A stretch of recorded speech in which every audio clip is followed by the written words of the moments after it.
नमस्कार, स्वागत है आपका। मैं हूं आपके साथ हिमांशु दीक्षित। राजस्थान की सियासत में आज का दिन बहुत अहमियत रखता है, बड़ा दिन। मुख्यमंत्री अशोक गहलोत की कैबिनेट में आज बड़ा फेरबदल होने जा रहा है। कैबिनेट रीशफल होने जा रहा है। आज कुल 15 मंत्रियों को शपथ दिलाई जाएगी, जिसमें 11 विधायक कैबिनेट मंत्री के तौर पर पद और गोपनीयता की शपथ लेंगे। इनमें से 8 नए चेहरे होंगे, जबकि 3 राज्य मंत्रियों को प्रमोट कर कैबिनेट मंत्री बनाया जा रहा है और इनके अलावा 4 विधायक बतौर राज्य मंत्री गहलोत कैबिनेट में शामिल होंगे। कांग्रेस मुख्यालय में आज दोपहर 2 बजे विधायकों का जमावड़ा लगेगा। पार्टी की बड़ी बैठक बुलाई गई है और इसके बाद शाम 4 बजे राजभवन में शपथ ग्रहण समारोह होगा। नए मंत्रिमंडल में सचिन पायलट खेमे के 4 विधायकों को भी जगह मिली है। राजस्थान में साल 2023 में विधानसभा चुनाव है, 2021 चल रहा है, आखिरी का वक्त है और इसी को देखते हुए मंत्रिमंडल का पुनर्गठन किया जा रहा है। नए मंत्रिमंडल के जरिए कांग्रेस की कोशिश है कि राजस्थान में मुख्यमंत्री अशोक गहलोत और सचिन पायलट के बीच जो खाई थी, जो टकराव था, उसे खत्म किया जा सके।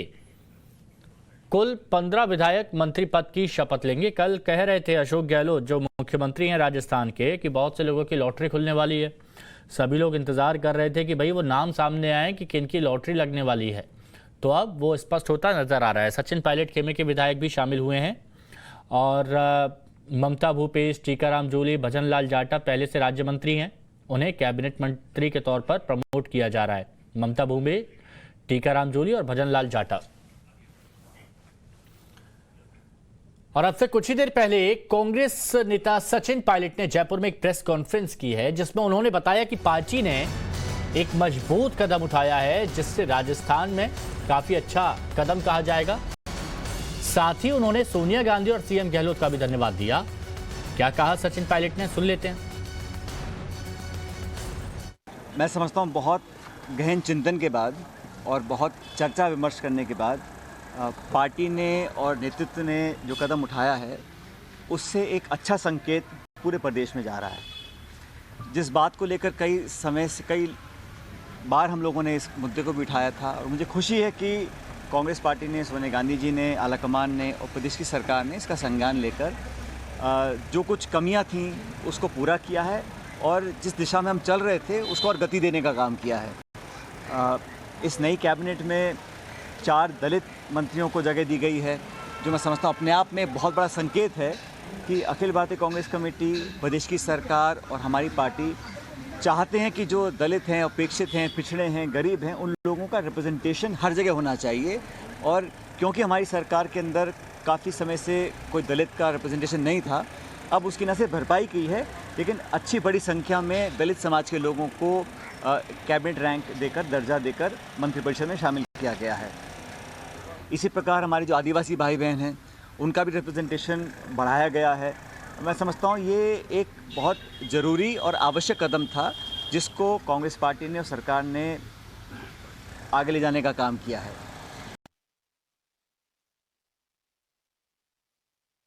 और मैं देखता हूँ कि अनेकों बार इस बात को कहा जाता है। आज मैं सुबह अखबार पढ़ रहा था कि इस गुट का 2, इस गुट का 5, उस गुट का 15। 2018 के जब चुनाव हुए थे तो कांग्रेस पार्टी ने, उस समय मैं अध्यक्ष था और हम सब ने मिलकर टिकट वितरण किया, हम सब ने मिलकर चुनाव लड़ा, एक दूसरे की मदद करी और हम 20-21 की संख्या से हाफ ए मार्क पर पहुँचे और 100 का आंकड़ा हम लोगों ने हासिल किया, सरकार हमारी बनी। तो मैं समझता हूँ कि ये बार बार इस बात को उठाना, मीडिया में न जाने कौन इस बात को समझाता है, कौन इसको रेखांकित करता है। पूरी कांग्रेस पार्टी सोनिया गांधी जी, राहुल गांधी जी और प्रियंका गांधी जी के नेतृत्व में काम कर रही है। हमारा संकल्प है कि जिस प्रकार हम लोगों ने पूरे देश में उपचुनाव जीते हैं, भाजपा को हराया है, क्योंकि राजस्थान में मुख्य मुकाबला हमारा भाजपा से रहता है।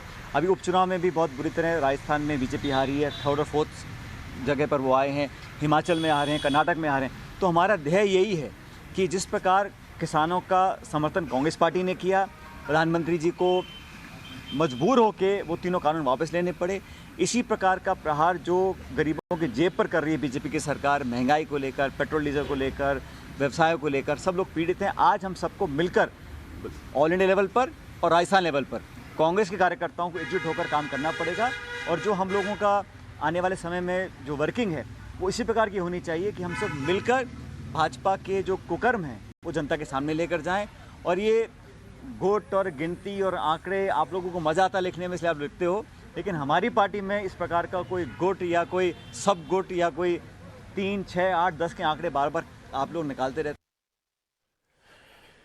तो अभी गुटबाजी की बात से इनकार कर रहे हैं, लेकिन कुछ वक्त पहले क्या हुआ राजस्थान में पूरा देश देख भी रहा था। वहीं पंजाब की चन्नी कैबिनेट की तरह ही गहलोत कैबिनेट में भी दलित चेहरों को तवज्जो दी गई है।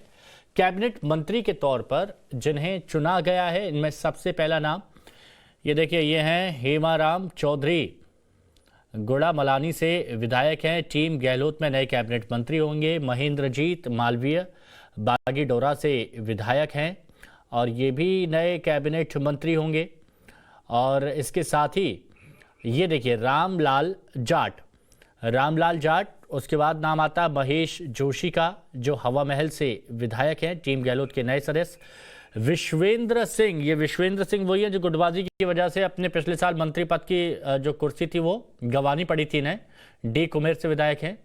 ये हैं रमेश मीणा सचिन गुट की तरफ से कैबिनेट मंत्री बनाए जा रहे हैं। टीम गहलोत में नए होंगे। ममता भूपेश बैरवा, ये भी पहले से ही राज्य मंत्री हैं ममता भूपेश बैरवा, और इनको अब कैबिनेट मंत्री यानी प्रमोट किया जा रहा है। भजन लाल जाटव, ये भी राज्य मंत्री थे, बैर से विधायक थे, राज्य मंत्री थे, लेकिन अब इन्हें कैबिनेट मंत्री बनाया जा रहा है, तो ये इनके लिए अच्छी खबर है, इनको प्रमोट किया जा रहा है। टीकाराम जूली अलवर ग्रामीण से विधायक है, ये भी राज्य मंत्री थे और अब इनको प्रमोट किया जा रहा है और इन्हें अब कैबिनेट मंत्री बनाया जा रहा है।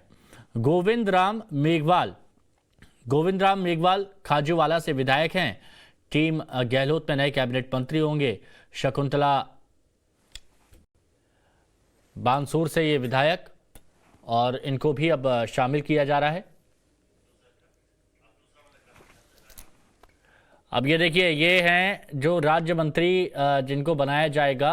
जाहिदा कामा से ये विधायक हैं और इनको राज्य मंत्री का दर्जा दिया है। ब्रजेंद्र सिंह ओला, ये भी देखा जाए तो सचिन पायलट गुट के हैं जिनको राज्य मंत्री बनाया जा रहा है। राजेंद्र गुड़ा, इनको भी राज्य मंत्री बनाया जा रहा है। उदयपुर वाटी से विधायक हैं। और मुरारी लाल मीणा दौसा से विधायक हैं और मुरारी लाल मीणा भी सचिन पायलट गुट से हैं। हालांकि कांग्रेस कह रही है गुटबाजी नाम का कोई शब्द कांग्रेस में चलता नहीं है, लेकिन बाकी राज्यों में देख रहे हैं तो इसलिए इस्तेमाल किया जा रहा है। और ये हेमाराम चौधरी, जो अभी हम आपको बता रहे थे कि सचिन पायलट गुट से जो किनको कैबिनेट मंत्री बनाया जा रहा है, तो ये हेमाराम चौधरी हैं, सचिन पायलट के खास हैं। इनको कैबिनेट मंत्री बनाया जा रहा है। रमेश मीणा, जैसा आपको बताया, सचिन पायलट गुट से हैं, इनको भी कैबिनेट मंत्री बनाया जा रहा है। ब्रजेंद्र सिंह ओला, ये भी सचिन पायलट गुट से हैं, लेकिन इनको राज्य मंत्री बनाया जा रहा है। एक और नाम आता है इस लिस्ट में, वो है मुरारी लाल मीणा का, जिनको राज्य मंत्री बनाया जा रहा है। रंजीता हमारी सहयोगी हमारे साथ जुड़ी हुई हैं। रंजीता, ये जो नाम सामने आए हैं, 11 कैबिनेट मंत्री बनेंगे, 4 राज्य मंत्री बनेंगे, सभी चीज़ों का ध्यान रखा गया है, सचिन पायलट गुट का और अशोक गहलोत गुट का। फिलहाल इस तालमेल को आप कैसे देखती हैं?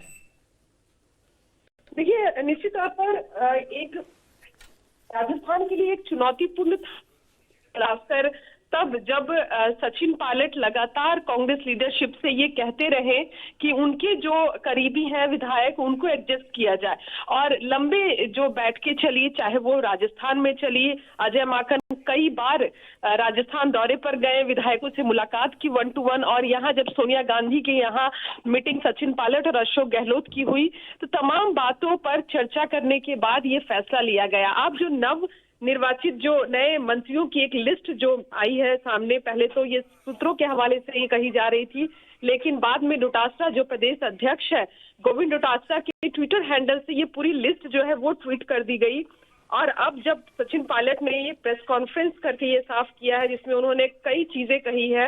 उन्होंने कहा है कि 4 दलितों को मंत्री जो बनाया गया है वो एक बेहतरीन फैसला है, क्योंकि ये लगातार कहा जा रहा था कि राजस्थान मंत्रिमंडल में जो जातीय समीकरण है उसको साधने की कोशिश अब कांग्रेस की रहेगी, क्योंकि आने वाले समय में विधानसभा चुनाव होना है। और सभी गुट की जहां तक की बात कही जा रही है, सचिन पायलट ने अपने प्रेस कॉन्फ्रेंस में किसी भी गुट का होने से या गुटबाजी की जो बात है जो मीडिया में चल रही है उसको पूरी तरह से निराधार बताया। उन्होंने कहा कि सबने मिलजुल कर कांग्रेस की सरकार लाई थी, हाँ कुछ तालमेल में दिक्कतें जरूर रही, लेकिन अब जो नया मंत्रिमंडल बना है, लोगों को शामिल किया गया है। सचिन पायलट के बॉडी लैंग्वेज से और बातचीत से लग रहा था कि वो पूरी तरह से संतुष्ट है।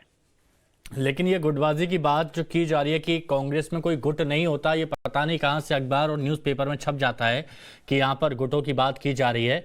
लेकिन अगर वाकई जो अभी तक मंत्री थे बहुत अच्छा काम कर रहे थे तो उनको तो कंटिन्यू किया जाता ना, लेकिन अब रिशफल किया जा रहा है। बस यही बताने की कोशिश की जा रही है कि हम सभी को ध्यान में रखेंगे। कल भी एक बात का जिक्र किया गया था कि 2018 में राजस्थान में जिस मकसद से सरकार बनी थी, जो लीड कर रहा था, तो उन सभी को सम्मान दिया जाएगा। तो यानी यहां सिर्फ सम्मान देने की बात है या फिर ठीक है आप काम को भी तवज्जो देंगे? देखिए, गुटबाजी की बात भले ही सचिन पायलट मीडिया में कहे कि कोई गुटबाजी नहीं थी, लेकिन ये सबको पता है कि राजस्थान की राजनीति में 1.5-2 साल पहले क्या हुआ था। जब सचिन पायलट कांग्रेस को छोड़ अपने जो विधायक हैं उनको लेकर दिल्ली की तरफ आ गए थे, लगातार ये खबरें आ रही थी कि वो बीजेपी में शामिल हो रहे। एक बगावती तेवर में लगातार सचिन दिखे थे, जिसके बाद उनको अपना उप मुख्यमंत्री पद और प्रदेश अध्यक्ष पद दोनों ही गंवाना पड़ा था। और उस समय से ये मांग चल रही थी कि अब जब सचिन पायलट कांग्रेस में ही है तो उनके लोगों को और सचिन को एडजस्ट किया जाए। सचिन पायलट जो लगातार कांग्रेस लीडरशिप के सामने जो शर्त रख रहे थे कि उन्हें राज्य की राजनीति करनी है और उनके लोगों को मंत्रिमंडल में जगह दी जाए, जो उस समय उनके जो करीबी थी उनको इस्तीफा ले लिया गया था। हाँ। तो ये हम कह सकते हैं कि राजनीतिक तौर पर देखिए, भले ही ये कहा जाए कि ऐसा कुछ नहीं है, ये सरकार को बेहतर बनाने की कोशिश है, राजस्थान के विकास के लिए कोशिशें की जा रही हैं, लेकिन जनता समझती बहुत है, क्योंकि बहुत कुछ इन्होंने देखा है पिछले कुछ सालों में राजस्थान में कि कितनी लड़ाई हुई, सर पर टुब्बल का दौर चला। तो ये बखूबी जनता समझ भी रही होगी। शुक्रिया जुड़ने के लिए आपका हमारे साथ।